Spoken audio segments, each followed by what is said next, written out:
Aujourd'hui, nous sommes à la Roque-Gajac, célèbre pour sa falaise, la Dordogne, mais aussi ses gabarres. Et d'ailleurs, pourquoi les gabarres ont le fond plat?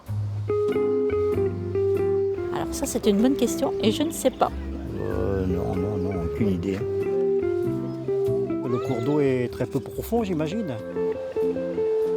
Bon, après, je pense par rapport à la rivière, peut-être, vu qu'il y a des creux. Fond plat, c'est de dos. Tic-tac. La réponse D. Pour trouver la réponse, pas besoin de plonger dans la Dordogne. Allez, go!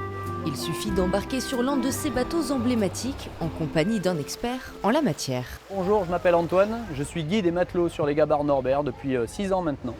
Ce fond plat typique des embarcations marchandes a même un nom, la sole.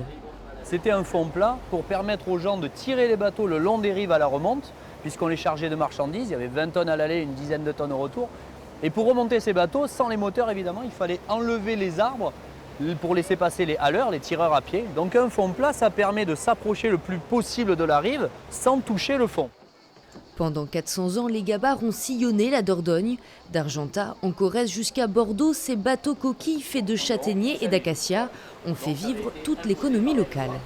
Donc on a du vin, du bois, les produits du coin, donc la noix, la châtaigne, un peu de pierre de taille. En fait, ces bateaux vont connaître vraiment une montée en puissance à partir du XVIIe, à partir de la fin des guerres médiévales.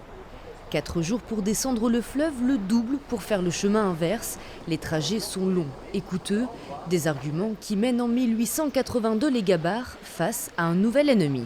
La gabarre, elle va survivre jusqu'au 19e siècle, fin 19e siècle, et l'apparition du train dans nos contrées. Elles vont même continuer malgré la présence du train, puisque les gabarriers étaient réputés pour saboter les lignes ferroviaires. C'est désormais la sécheresse qui menace ces bateaux centenaires. La Dordogne ralentit et affiche des niveaux toujours plus bas. Malgré leur fond plat, les gabarres pourront-elles encore naviguer sur le fleuve dans 50 ans? Ça, c'est une autre question.